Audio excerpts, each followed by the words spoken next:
All right, ladies and gentlemen, thank you very much for coming. My name is Roy Jensen, and I guess I'm going to be introducing the speaker on behalf of the Chemical Institute of Canada.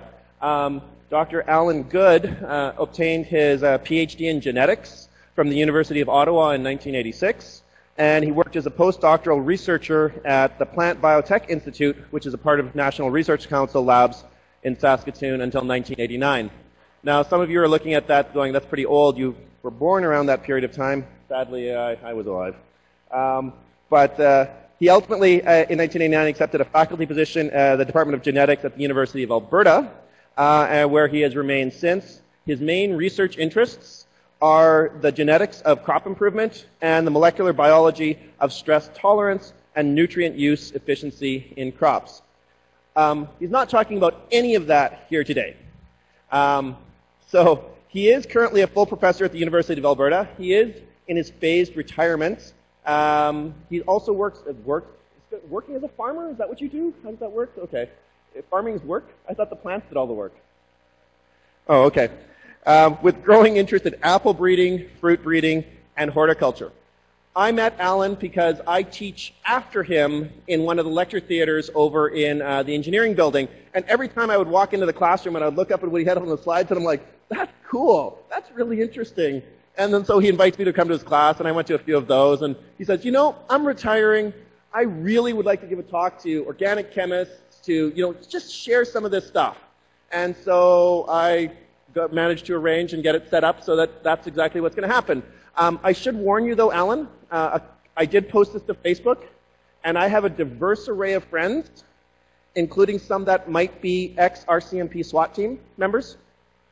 And he might or might not be in the audience today.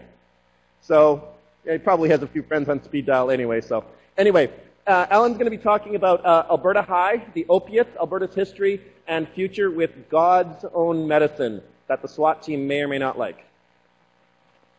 Thank you, Roy. I don't mind an RCMP SWAT team, as you will see partway through my talk. If it's the KGB, I have a slightly different opinion. How do we get this thing to clip on here? Okay, so thank you, everybody. Thank you those who took the time this evening to come and listen to this talk, who also were willing to give up seeing the Oilers now that we've finally reached the stage they're actually going to make the playoffs. Now, I did bring one or two of my colleagues mentioned that they were hoping that there were going to be some samples available. So if you do want to test positive for opiates, if you do eat an opium seed muffin or some opium seed cake, the seeds used in those are from the opium poppy. They apparently provide a much better flavor. My colleague Peter Ficchini was mentioning that. And so, as Elaine in Seinfeld discovered, you will be detected for opiates. Okay, so as Dr. Jensen mentioned, I don't actually work on opiates. I don't actually know that much about them, but I want to thank a colleague of mine, Peter Ficchini, who's a professor at the University of Calgary. And Peter has done a lot of work on opiates. Many of the slides are his, and he has sparked my interest. But preparing for this talk that Roy managed to trick me into giving, I also spent, I'm just teasing. I also took a look at some of the synthetic opiates, and so I've expanded this talk significantly over some of the stuff that Peter discusses.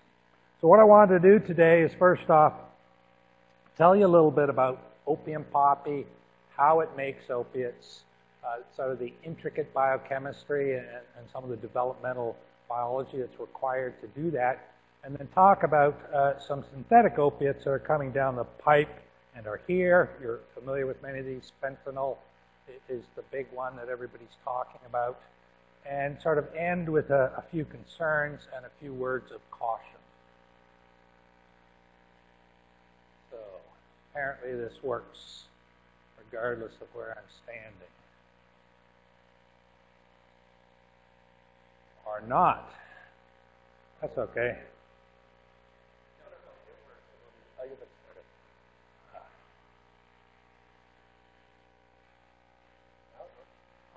Okay.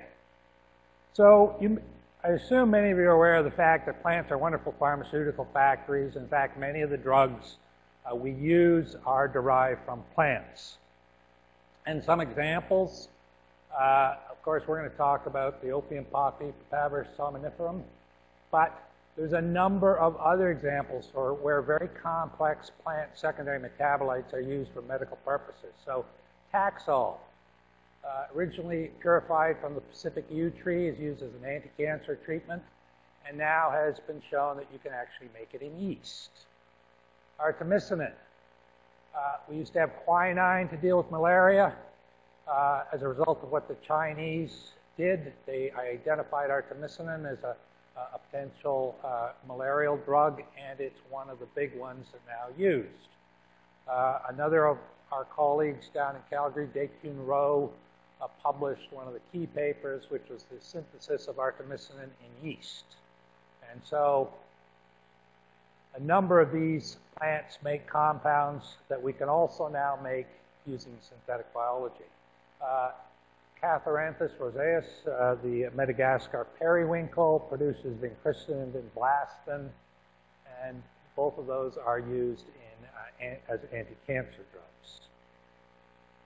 But the one we're going to talk about today, and the one that makes a whole diverse set of compounds, is the opium poppy.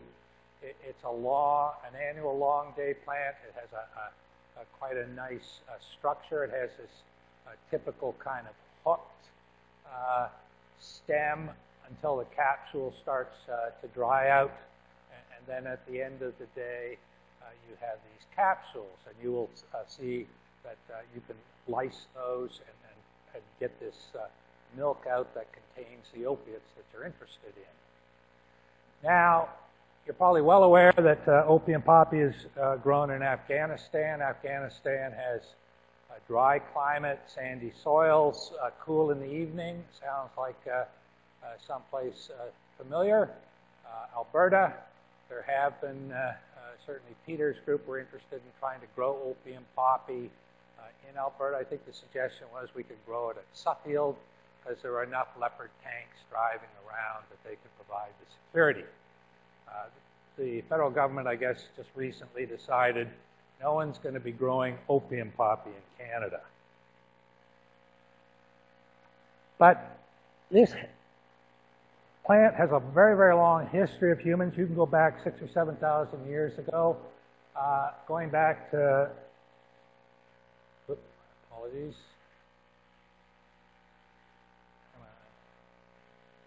Going back to Sir Thomas Sydenham back in the 1600s, they recognized that opium was a wonderful drug.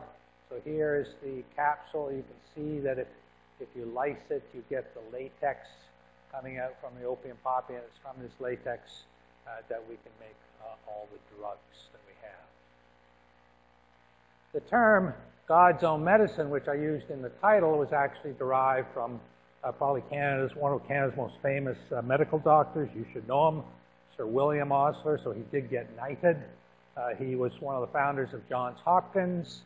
He's largely regarded as the guy who came up with the idea of having a residence program. You have to take young aspiring doctors around and show them patients. He also had a number of other good ideas. One of the few duties of a physician is to educate the masses not to take drugs. My particular quote I like, he came up with the idea in his later years that once men had reached the age of about 66, that they could be effectively exterminated because they were no longer useful. He suggested that this could be done using chloroform. I would suggest that, in fact, if it was more recent times, he would appreciate the value of using something like fentanyl. But he was a user of opiates, as many of the richer people were, because they often had lots of pain to deal with.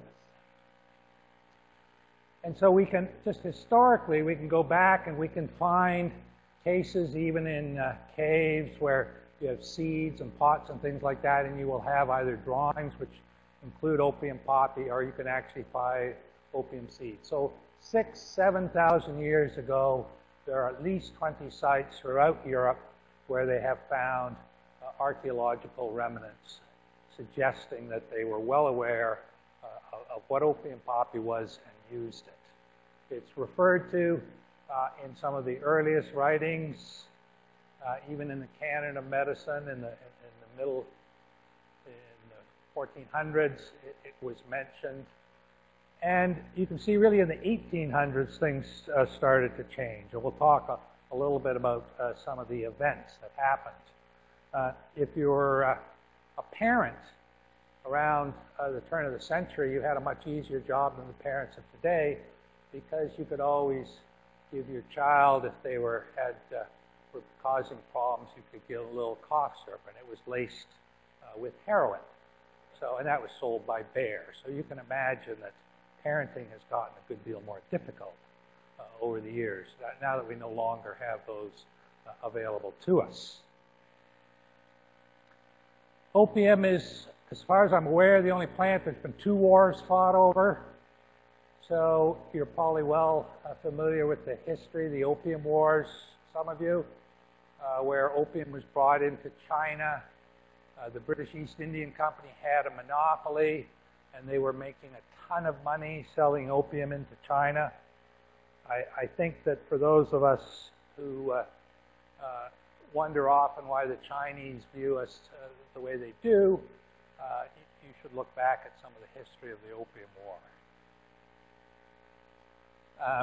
The Chinese, realizing that this opium was causing massive problems in their society, asked the Queen to ban it. They refused to do that, and so the Chinese confiscated a bunch of these, and the British responded by bringing in their gunships and blowing up a bunch of Chinese junks, which lacked any similar firepower. And out of that, they got huge payments. They got Hong Kong. You can see why the Chinese now wanted it back. And there was a second war after that. So opium's been around a long time.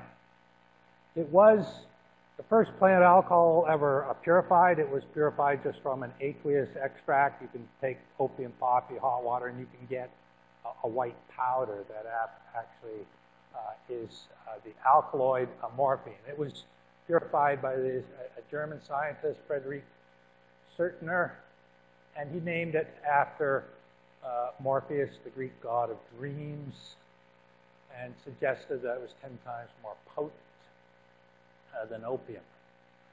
Codeine was later identified, and you could see it initially. It was administered orally. Then they discovered in the mid-1800s the hypodermic syringe, and so now you could get lots into people quickly, and very quickly its use, particularly during the wars, increased, and then coming back from the wars, you had lots of addicts, okay? Now we're going to talk about a few of the alkaloids that opium poppy make, but the plant kingdom, there's over 12,000 known alkaloids. Some people estimate there's probably 15 to 20,000 in total. You can see that the isoquinoline alkaloids, which are the ones we're going to be talking about, are predominantly in these 2 families, which the Ranunculaceae, but includes opium poppy. So the rest of these families have alkaloids, but certain types of alkaloids are specifically restricted to some families. Now, you can get these products out of opium poppy, but you can also take these products, and as a chemist, you can modify them, and we refer to these as semi-synthetic opiates. So, for example, thebaine, which you'll see, can be extracted from opium poppy, and then you can derivatize it to make oxycodone. You can take orpivine, you can make naloxone. Of course, that's used as an antidote for fentanyl overdoses. Naltrexone uses a cough suppressant, noscapine. So many of these compounds can be converted through some kind of chemical derivatization to other very useful drugs. Now, this is a big market. Canada, we're pretty much up there in the top of opiate users worldwide. You can see it's a big market, 6.5 billion. and oxycodone continues to be one of the top drugs around. It outsells Viagra now. But, oops, I lost some animation there. Okay, that's a conversion from one computer to the other. What this slide basically showed you is that if you looked at these oxycodone and hydrocodone, some of these compounds you need, many of them are derived from other compounds, as I mentioned. So 80% of the morphine that's actually extracted is chemically converted into codeine. So where do they make, where do we get opium from, or the compounds? Well, let's break it up into the licit, the legal market versus the illicit. So you're well aware that the illicit market is dominated by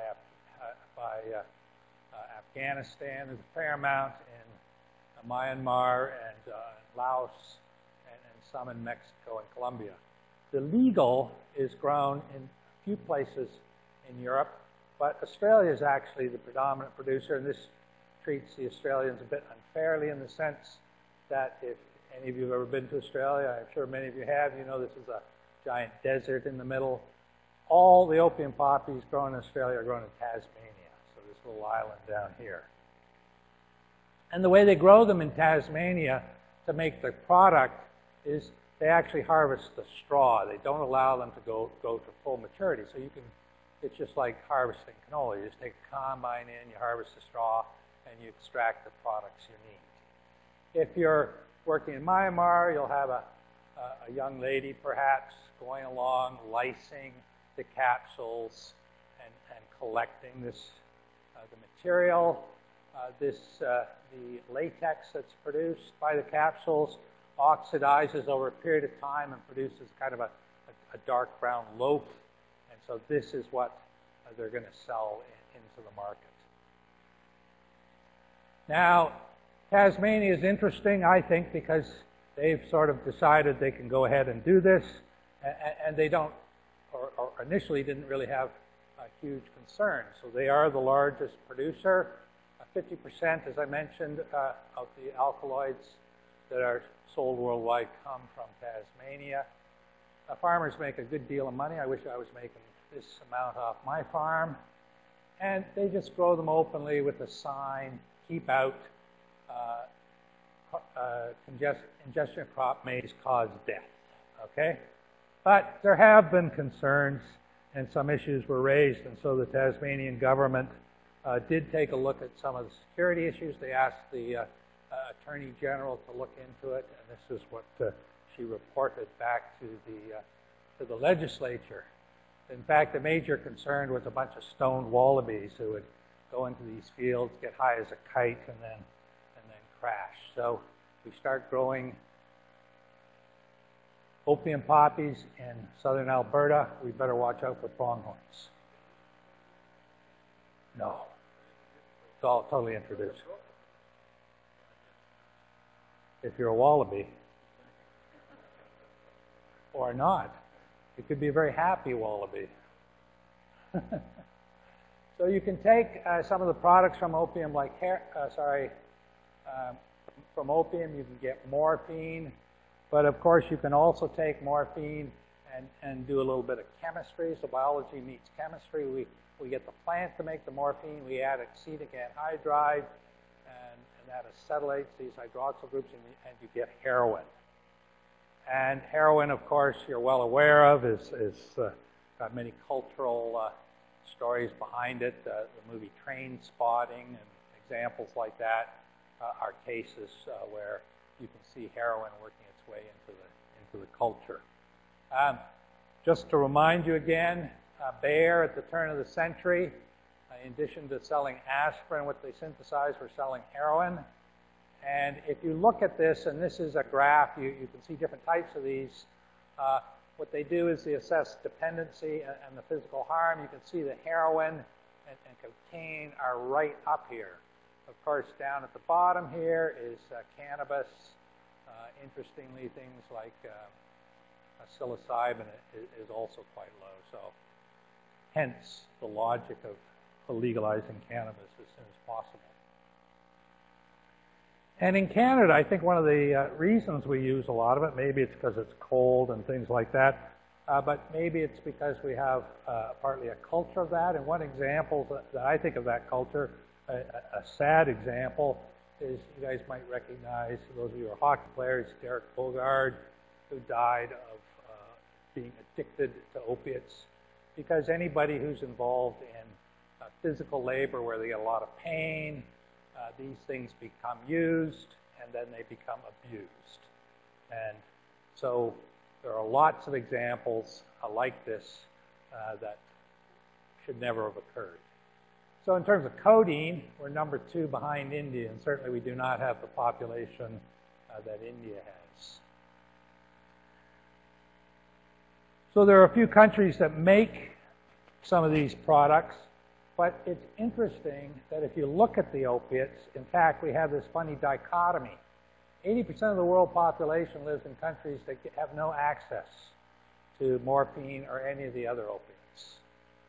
On the other hand, the illicit ones go to the remaining 5% of the population: North America, Europe, and Australia, and Saudi Arabia to some degree. So why is it? I mean, opiates, there are bad issues around them, but there are also some good things that they do. So why is it we have this situation? Well, if you think of the Chinese, they'd already seen what opiates can do to their culture. So I think you can appreciate that they have a legitimate reason to be concerned bringing these kind of things into the country. So when you look at when the World Health Organization looks at why do certain countries not bring in enough opiates, and they're allowed to bring in certain amounts, usually it's concerns around addiction. Again, think of China and places like that. It's a legitimate concern. They often have a reluctance to prescribe because the medical profession doesn't know what they're doing. They're not perhaps properly trained. But you'll notice that the issues, the economic issues, cost and supply, are really not that important. So the main reason we have a shortage in a large number of countries, unfortunately Canada is not one of them, is because these countries choose to not get involved in this issue. So just to remind you again that we can make a lot of these different compounds by first off having a few of these basic opiate core molecules, thebaine and orpavine, and then we can take these and make naloxone, noscapine, et cetera, et cetera. So how does the plant actually make these compounds? And one of the ways in which they were, Peter's group did a lot of this work at the University of Calgary. One of the things that they were able to do was take advantage of a couple of tools that have been developed by people in the industry. And the problem when you look at this situation is if you want to make naloxone and naltrexone, then you basically want pure orpavine. So you need a lot of it, whereas if you want to make these products. So what you would really like if you were designing a plant is you'd want a plant that makes A, B, C, or D. And you didn't have to worry about trying to purify them away from each other. Oops. This thing is it's not cooperating with me in terms of some of the slides. There's a chart here that for some reason has disappeared. So I'll have to just describe it to you. My apologies. So a number of years ago, the guys at Tasmanian Alkaloids decided that they would mutagenize poppy. And what they did, they used EMS, a chemical mutagen. They mutagenized seed, and then they just looked at what was the profile of the mutagenized poppy plants. And the key point is that they were able to identify mutants that had very high levels of orpavine or thebaine because they had blocks in the pathway. This allowed them to take the pathway apart, but it also gave them a valuable commercial tool. You now could take a specific line of poppy, and it had a lot of thebaine, and you could use that to derivatize. And the complexity of how, I'm going to flip through a couple of things here. I just want to show you how complex, but at the same how modular the construction of all these alkaloids are. So you start off initially when you're making these with basically it's a tyrosine molecule. You get dopamine and 4-HPAA, and those get condensed into this norchlororin, and then that moves down through this pathway. But the key thing I wanted to point out to you is that what the plant does is it takes kind of a core molecule and then it starts to decorate it. So here's a key of this spenglerase enzyme required for the condensation, but when you look at a number of these other opioids that are out there, you can see O-methyltransferases where you add a methyl group, N-methyltransferases, there's FAD oxioreductases, there's a number of cytochrome P450s that are used, short chain reductases, a number of other enzymes. So you can see that if I take a core molecule and then I start decorating that, a methyl group onto an oxygen or another methyl group here onto a nitrogen, that I can make a whole diversity of different opiates.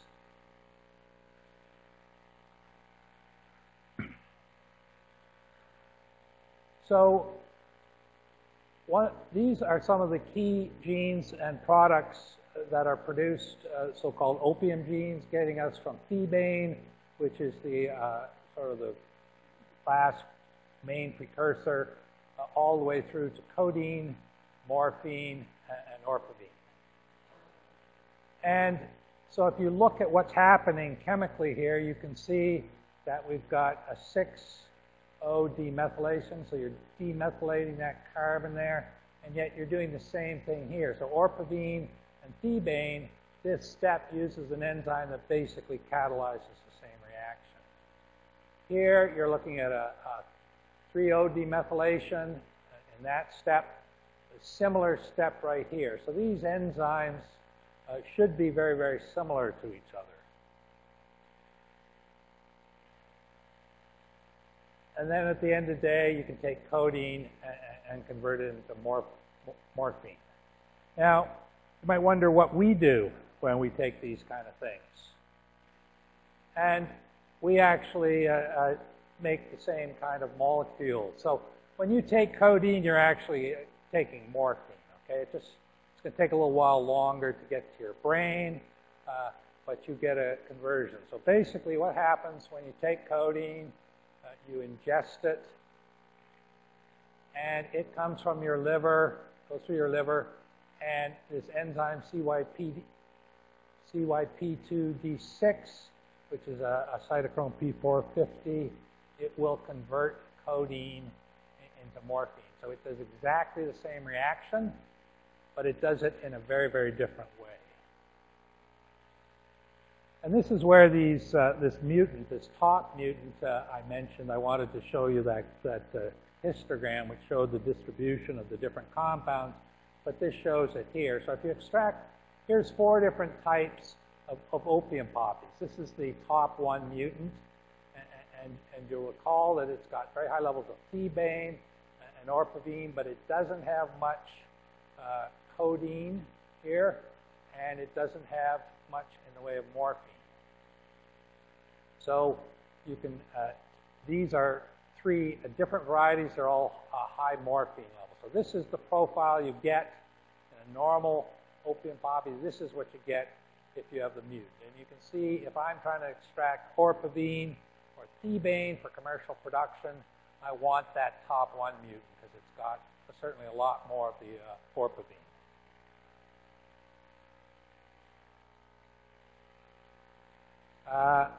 Seeing as how the time is what it is, I think I'm going to move through these slides very quickly.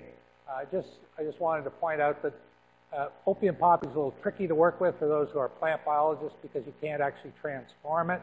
So the only way you can take some of these genes apart and determine what their function is, you either put them in a heterologous system like yeast and you feed them a precursor and ask can they make the conversion, or you can use gene silencing using a virus-induced system.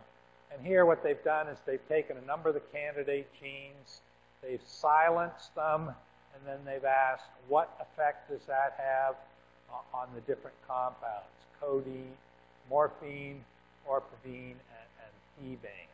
And really all this is telling you is diox-1 seems to suppress all three of those products. And so basically, at the end of the day, through this kind of work, Peter's group was able to identify a thebane 6-O-demethylase, which will work on either thebane or orpivine, and then a codeine 3-O-demethylase, which catalyzes these two steps. So now you're at a stage where you can start thinking, well, might be able to do some synthetic biology. And just showing you that you can take a crop, the crop production system, depending on the mutant, will give you different types, and then those can be converted into other compounds. The opium poppy does this in a rather exquisite way. Not only do you have the latex being produced predominantly or large amounts of it being produced in the capsule, but it is actually produced in other tissues, in the straw. That's how the Tasmanians extract it. And there's actually 3 cell types that are quite interesting. The xylem and phloem, so your normal vascular tissue. But these different cell types, the phloem, the companion cells that go with it, because phloem is largely empty, and then other cells shown here, which are called laticifers. They make different components of the opioid pathway. And you can see that right here. So the Civ elements, which are part of the phloem, they would normally transport sugars. They contain the genes and enzymes for a number of these key steps. Here you can see thebane. Thebane is the predominant molecule that is transferred from a Civ element into a laticifer, and then the final steps are actually catalyzed in the laticifer cells. So rather exquisite programming of your metabolic pathway to different tissue types, also suggesting that if you really wanted to do synthetic biology, it may not be quite as simple as you think. Okay, switching gears a bit. So how do these things affect us? You guys will recognize this gentleman on the left, and Steve Jobs died of pancreatic cancer, but his death notice actually said he died of respiratory arrest because they were cranking the opiates up as he had more and more pain. And this is very standard. I was talking to my brother-in-law, who's a medical doctor. He said, look, basically, if they're at terminal stage, they got cancer, you just crank them up, and then eventually, respiratory arrest, it's all over.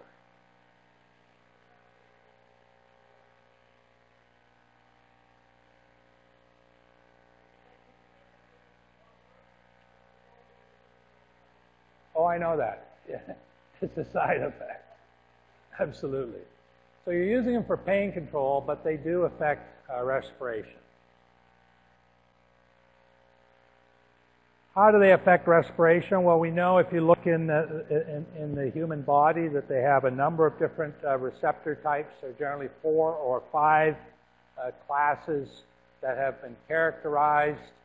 They all have a number of endogenous ligands like enkephalins. So they clearly play a very important role in our basic biology. And one of the things they do, in addition to dealing with pain, they affect respiratory control.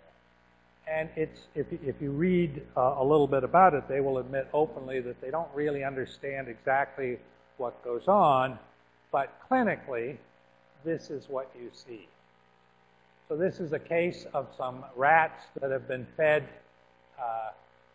either, so here's just a control, normal breathing. So what you're looking at is the breathing of these rats expiration, inspiration. So it gives you the frequency and the volume they're moving in and out of their lungs, right? And so here's a control. You give them fentanyl, clear suppression. This is an analog that doesn't affect respiration. Here's naloxone, so that's an antidote to fentanyl.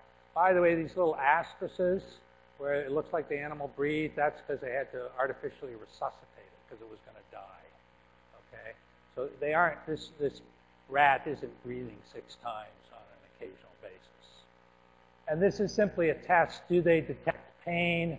It's a standard test they use where they put the rat on a hot plate and they look at whether or not it flicks its tail, recognizing that it's in a painful situation. Okay. So that's what opioids do. And we can look at that. We can look at that for morphine and some of these other drugs. But as you're well aware, fentanyl is a synthetic opiate. And we've got a number of these things that are coming down the pipe. And I want to just give you 1 or 2 examples, moving very briefly off opiates, talking about the synthetic cannabinoids. If you read the New York Times last summer, you may have heard of this incident where there was at least 35 people who were treated, and a number of them were rushed to hospital because they were in a state that was referred to as zombie-like. Okay? And this is one of the people involved.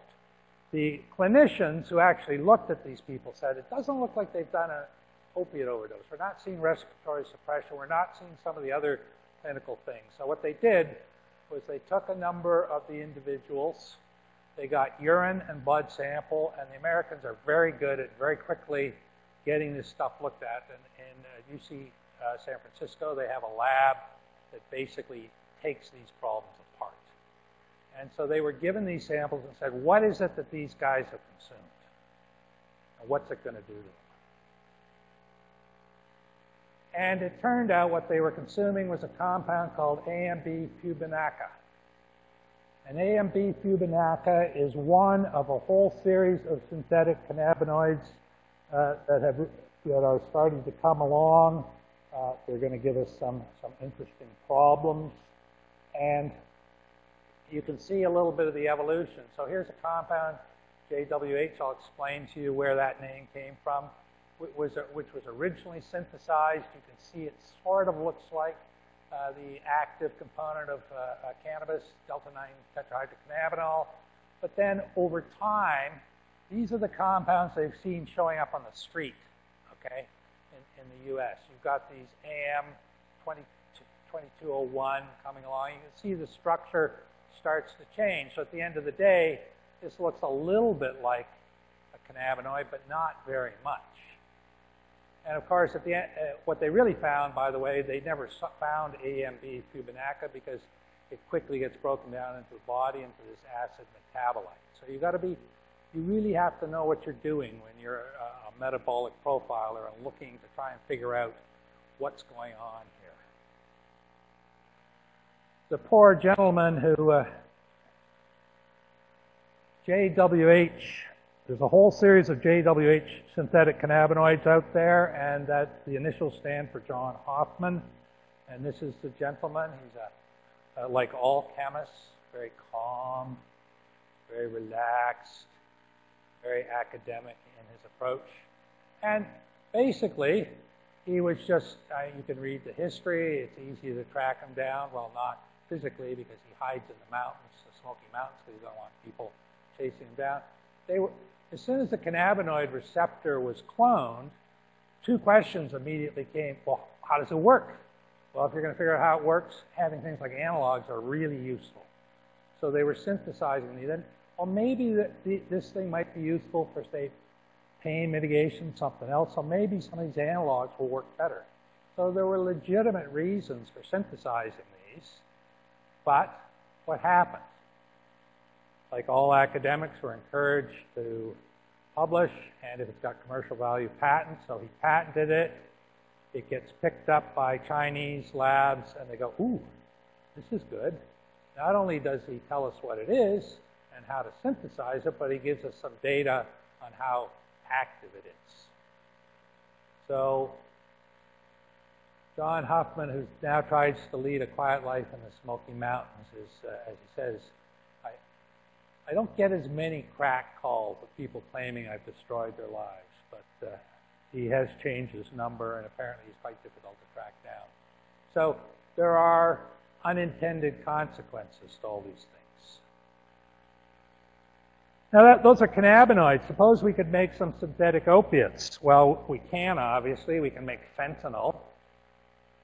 This is one we're going to talk about, W18. You might be familiar with it. Originally developed at the University of Alberta. This is a new one that's just showing up. We don't know much about, called 2CB, but it has shown up in drugs in Saskatchewan. It's been picked up by the RCMP. So fentanyl, where did fentanyl come from? Well, fentanyl is one of a whole series of products that were developed by Janssen Pharmaceuticals. Paul Janssen was a chemist. He was interested in pain treatment, and he theorized that some of the things, particularly this pyridine ring associated with it, was probably the reason it was active, and so they synthesized a bunch of compounds to try and mimic some of the opioids. Fentanyl was originally synthesized in 1960. It came in first as a general anesthetic, and it's now used for a bunch of things. More recently, in 1990s is when it really started to pick up. It was used for paliative use. You can get a fentanyl patch. How about a fentanyl lollipop? Sadly, I don't have any of those, you guys, but we do have opium pops. I was amused that the American Chemistry Society, in a review article in one of their journals, mentioned that fentanyl addiction, it could be a problem amongst the medical profession. So 11 years later, I think we've got a significant issue.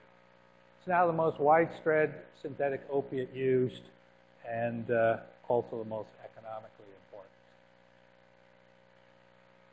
Guess what? They knew right from the get-go that as soon as they started testing it, that A, it was addictive, and B, it caused respiratory depression. So this is not something that we discovered recently. I don't have to, I just show this slide to mention to you guys that, if you look at the Canadian statistics, they're shocking. The number of deaths we're getting caused by fentanyl and some of these opiates. And what I find the most concerning is most often we don't find curves that immediately turn around and drop down. We find curves that keep going for a while. So let's try and turn this one around a bit. Now, I suppose the good news is that these are isolated incidents, someone doing an overdose. You're not seeing a mass incident like we did with the synthetic cannabinoids. Or are you? Or have we? So you guys may recall a number of years ago, the Moscow Opera hostage crisis. There was the claim by the Russians was there's some Chechen militants, Mujahideen, who had taken all these people hostage in the opera house, and they were going to blow everybody up. And it turned out that I gather it was rather tricky to actually get in. They were concerned about there being a lot of deaths associated with that. So what did they do? Well, they gassed the place. Of the hostages that died, all but one died as a result of the gas that they actually used. They put it in through the ventilation system.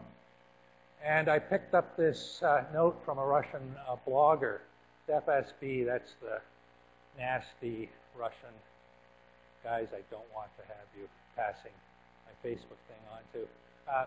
So they mentioned they gassed them. The women and children simply OD'd on the stuff. Oops.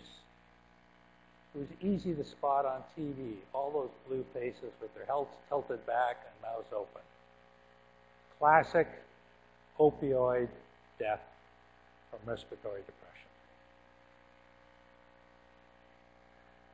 The Russians, of course, were asked, well, what the heck did you do there?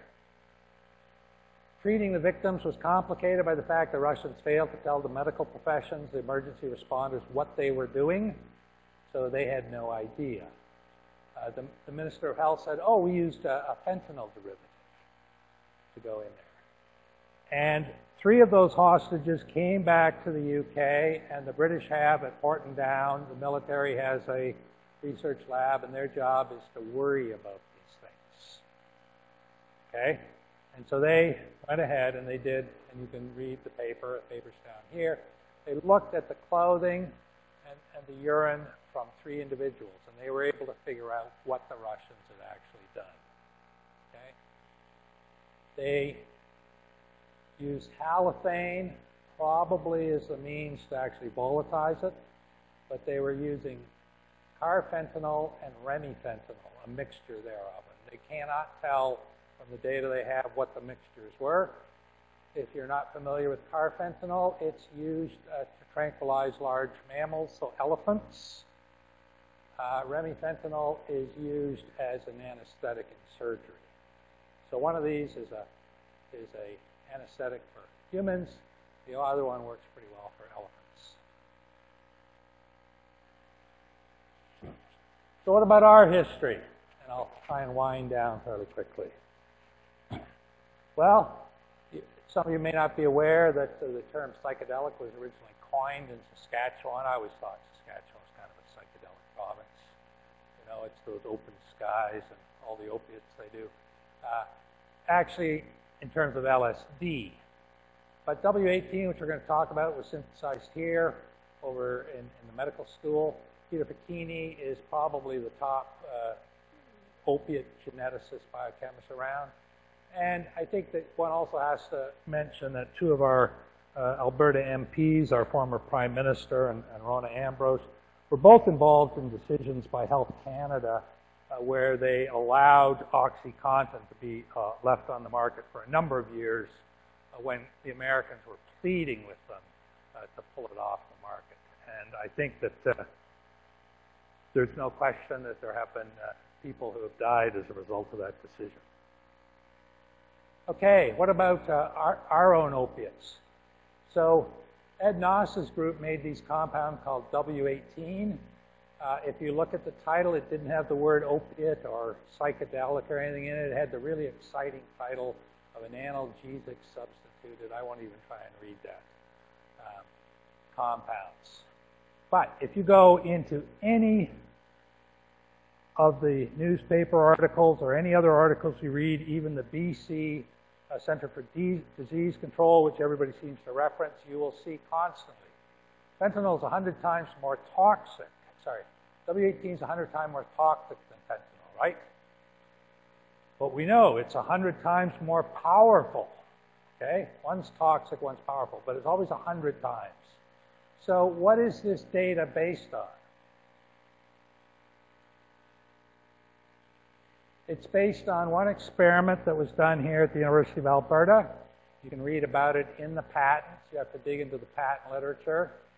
And what they basically do is they do what's called a writhing test. This sounds rather unpleasant. They inject a compound under your skin, which is an acid, which causes you a lot of pain. And so if you're a mouse, you're writhing around. And if you have something that you want to test for its analgesic properties, you inject it in beforehand, 10 minutes before, and then you ask, well, when I put this acid in, does the mouse writhe around? And so you simply look at a concentration curve of that. In W18, you can see down here, you needed 0.000037 milligrams per kilogram to get 50% inhibition, and that is compared to morphine and to aspirin, okay? So why is it 100 times more powerful than fentanyl? Well, it's because fentanyl is 100 times more powerful than morphine, so they make the jump, okay? So this looks like nasty stuff. It's now 100 times 100, 10,000 times more powerful than morphine. If we get that in our drinking supply, we would have a problem. So what is the actual data to suggest that? I've shown you that one table.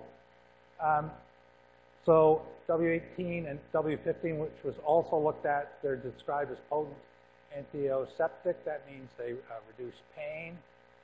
And there's a group down in, this, by the way, is not in the published literature, but it is out, I should say it's not in a reviewed journal yet, but it is out there and published.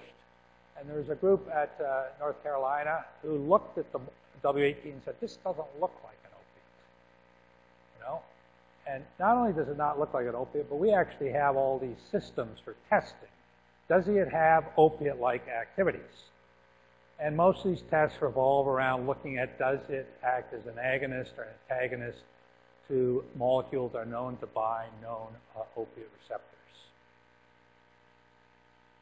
And basically what they found is that W18 had no detectable opioid activity at any of the receptors that they looked at, regardless of the assay they did.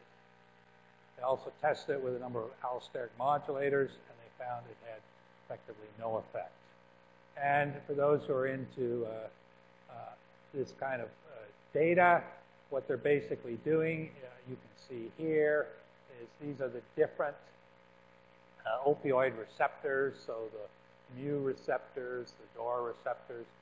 This is the profile you would have normally with a normal agonist, but you can see that neither W15 or 18, it never matches the profile you would see of any normal agonist or antagonist. So basically, there is no data using what are much, much more sophisticated tests than the original patent, which shows in any way that W18 is an opiate. What about clinical data? Is there any clinical data out there? And I'll tell you, I searched for a while. There was one guy who claimed he was an opiate user. He said, yeah, I can tell you a little bit about how it works. I got some from my dealer. Of course, we have no idea what the dealer really gave him. I tried it, and after doing a line the thickness of a straw and the length of a quarter, he said it would kick in.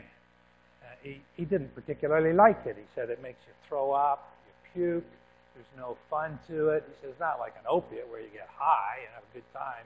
It just makes you feel shitty, right? Just really killing your dope sickness with the power of a freight train. So that's the one piece of clinical data with one other exception. What about using it in an animal model system? Well, there was a reporter who talked to the graduate student who did the work over here, who didn't want his name used. I thought he obviously doesn't know how easy it is to track someone down through the patent literature.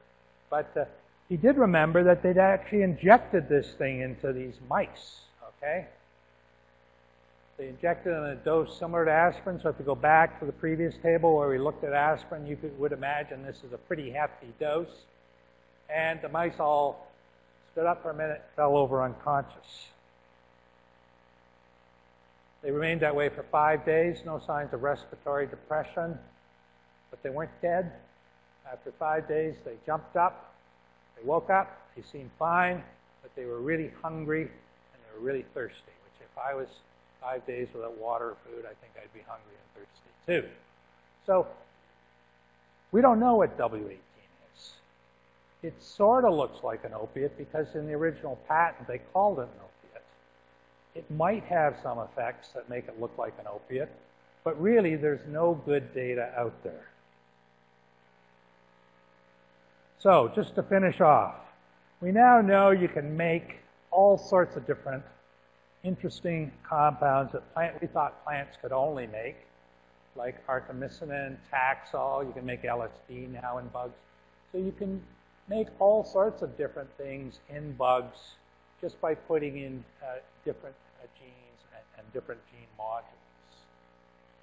And one of the things you can do, so here we're just putting in biosynthetic genes, but they've actually been able to make novel compounds by going into bugs and finding enzymes that will halogenate some of these compounds and putting them into specific biosynthetic pathways.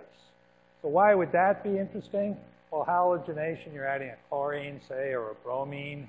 And here's vancomycin. Unless you add chlorine groups to it, it doesn't have its biological activity. And there are lots of cases, many, many cases, where halogenation will change the biological activity of a molecule. And here's this one we're worried about now, 2CB. Notice the bromine group hanging off there. So we can decorate them in different ways. We can put methyl groups on. We can add bromines. We could add chlorines. We can halogenate them. We can do pretty much anything we want. So just to summarize, we've had these things around for at least 7,000 or 8,000 years. During that time, they spread across the planet. They caused a few wars. They crippled Chinese society for a while. Over a century ago, we were able to actually get a chemical. We would purify morphine, and then we made the first synthetic molecules, where we took morphine and we made it into heroin. And it's only recently, in fact, we've actually figured out some of the key structures to these things. But chemists are really good at making interesting synthetic cannabinoids and opiates, and biochemists, geneticists, whatever, synthetic biologists, I guess we have to call ourselves now, are also getting pretty good at making these novel compounds. But a word of caution. John Hoffman did not appreciate, I think, the notoriety he gained. I'm sure Ed Noss over here, who is probably not accepting emails, and also doesn't want to be associated with W18. Here's a case, Dave Nichols. He was one of the first guys to show that MTA or ecstasy would actually work on rats. And he has a very interesting little article he wrote, a commentary where he talks about how depressed he was for over a year and a half, 2 years, because it doesn't matter. I knew I had been the one who helped provide the information that people used to take this drug, and in the end, people had died as a result of it. And I think for anybody who's thinking of being a synthetic chemist or a synthetic biologist, these are issues we need to think about. So with the synthetic opioids, it doesn't really matter whether or not we make them synthetically in a bug. It doesn't matter whether or not we take some core molecule and decorate it. We can make so many different types of opiates. There are going to be cases where they come forward in mass incidents. We've seen that with cannabinoids. We're not even going to know what they are in many cases. We certainly have no idea what they do in many of these cases. Nobody, if you look at how little information is available on W18, that 2CB, there's no information whatsoever on what it does clinically or any testing whatsoever. We don't know what they do. We don't know how toxic they are. The BC Center for Disease Control said, oh, look at this, it's 100 times more toxic. And yet, nobody's ever done any toxicity tests whatsoever. The guys who took the synthetic cannabinoids, they went into a zombie-like state, but the clinical data suggested that after they kind of cleared their system after about a week, they're actually fine. That will not be the case for all these drugs, so we don't know what effects they're going to have, short-term or long-term. In most cases, oh, I took some W18 because my dealer told me that's what it was. Right, that's a reliable source. Are they pure? Do they have other compounds in there? When are they going to arrive in this country? Not if. If they get people high, it will be when, okay? And I would finally make the point that I think Health Canada has shown a remarkable inability to really think about this problem carefully. They've been very slow at blocking things like the sale of OxyContin. I would suggest that maybe they were more interested in keeping the pharmaceutical industry happy than they were in protecting the health of Canadians. But there are certainly There's a colleague of ours at the University of Ottawa who's written several scathing reviews of Health Canada about their failure to address this opioid issue. And I think that my personal opinion, after having looked at it a little more closely, is they should be held accountable. Okay, just a few people to thank. In particular, the two people at the University of Calgary who work on opioids, Peter Pacchini, who's given me many of the slides and is a wonderful storyteller. If you ever get a chance to go to one of Peter's talks, he's a much better storyteller than I am. Zhui Chen's one of his postdoc and good personal friend who's always keeping me up to date on the opiate literature. I want to thank my department for forcing me to teach Botany 380. It's been a lot of fun, and I think I'm going to miss it, actually. And I want to thank Roy for offering me the invitation to talk to you guys. So I'm 1 minute over. My apologies.